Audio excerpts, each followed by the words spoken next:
Hi everybody, I am Howard and this is Otter's Corner, where we discuss all things related to retirement. The first thing I want to talk about today is something I've been neglecting for all my videos. My niece called me and said, hey, this has got to be included.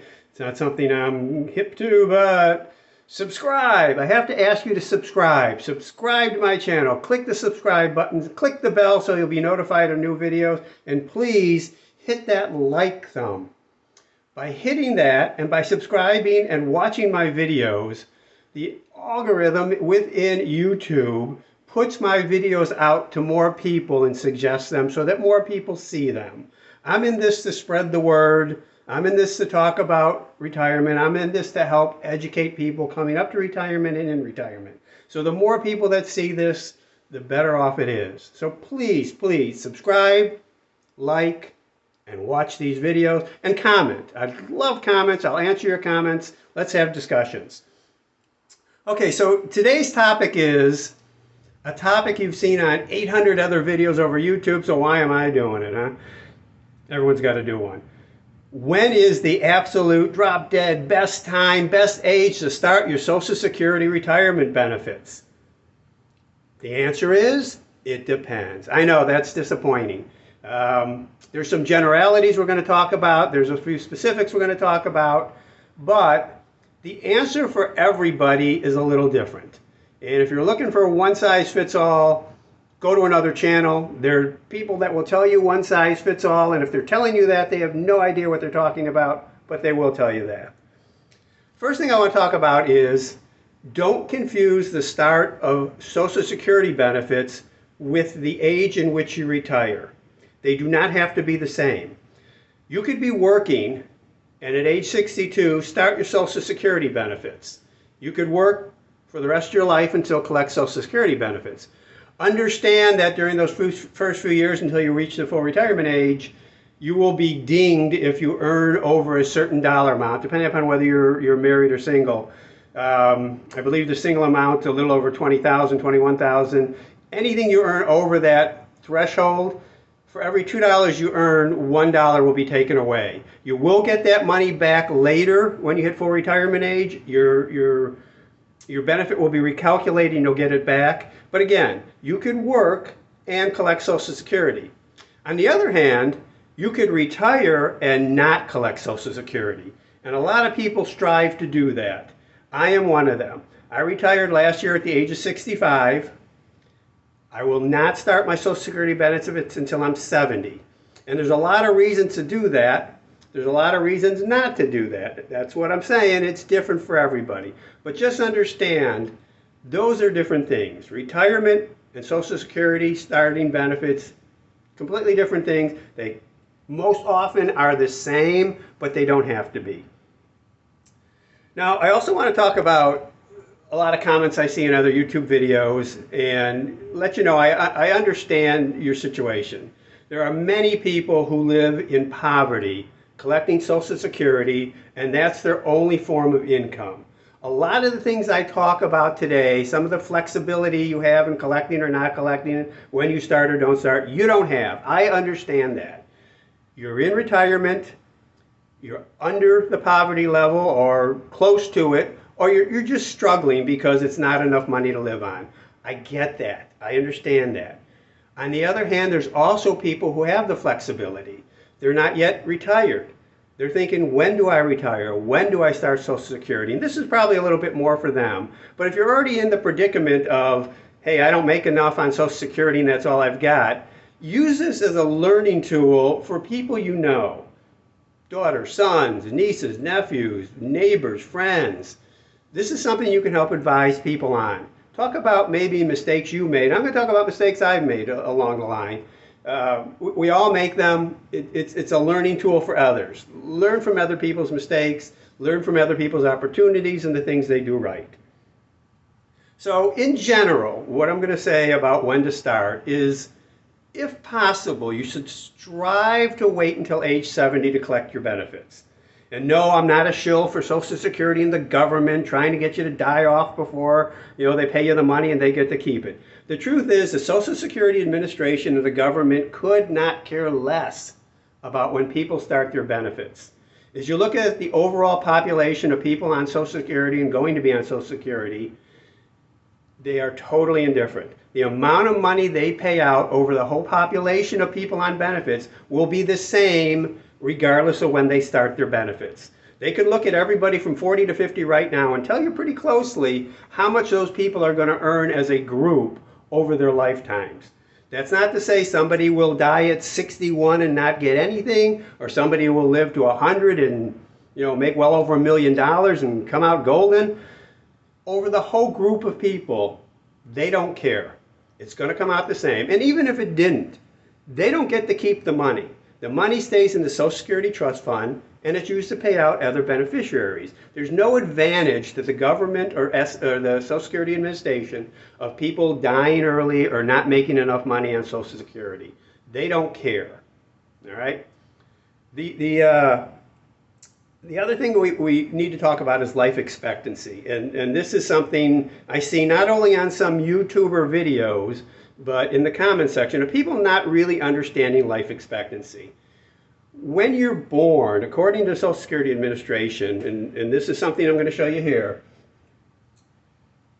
they're saying you're probably going to live to about 74, but that's at birth. A lot of things happen when you're a small child and an infant where you're more likely to die than when you're actually older. So at age 0 or age 1 day, it's about 74. And the mistake a lot of people make is, oh, my life expectancy is 74, so I'm not going to live very long on average, so why should I wait? Well, that's not the way we look at life expectancy. I'm looking at and this is for me, my Social Security full retirement benefit starts at 66 and a half, which I just passed. I'm already past that, but you can either start benefits at 62, 66 and a half, or for most of you, that'll be age 67 or age 70. The important thing to know is, what's your life expectancy at those ages? When you're 62, the odds are, on average, you're going to live to 81. If it's 66 and a half, you're going to live to 82 in 6 months. At age 70, your odds are you're going to live to 83 in 6 months. On average, okay? I'm not saying that's you. I'm not saying that's me. On average over the total population. All right, now, I'm going to show you my actual Social Security statement from 5 years ago when I was 61.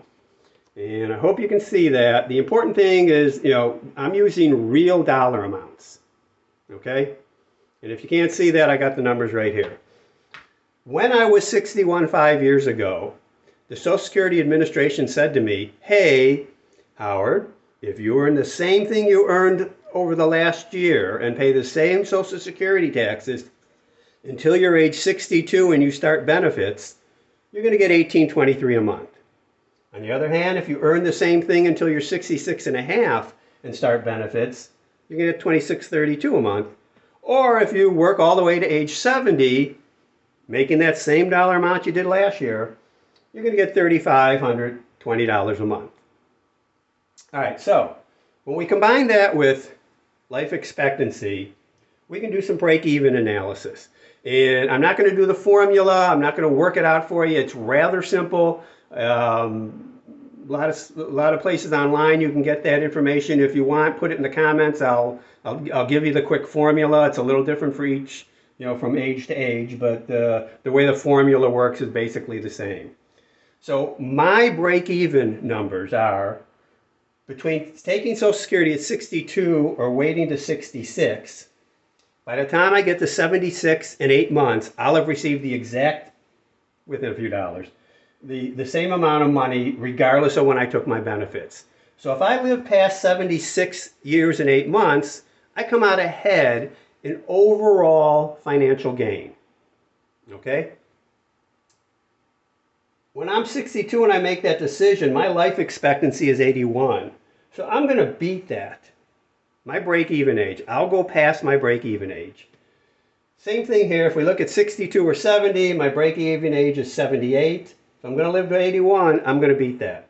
If we look at the decision between my full retirement age, 66 and a half, and age 70, my break-even is 80 years and 5 months. And again, if I'm at 66 and a half, my life expectancy is 82. I'm going to live longer. So I'm going to beat all those break-evens if I live longer or at least as long as average.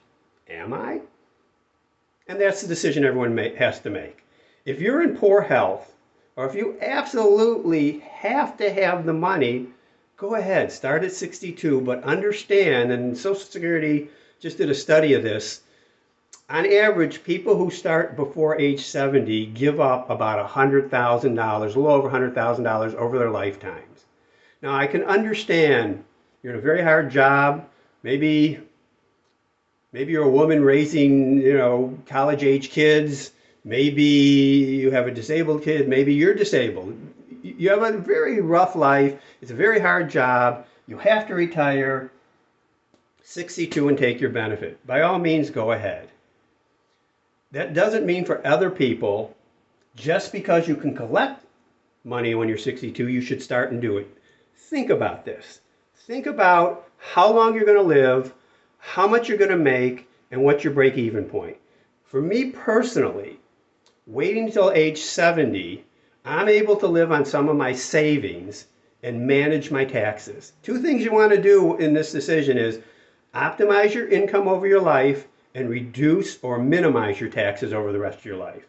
And the way I do it is I manage my tax bracket. My wife still works, so we have some income coming in, but I only take out enough money from my IRA to live on so that I go up to a certain tax bracket and don't go over that bracket.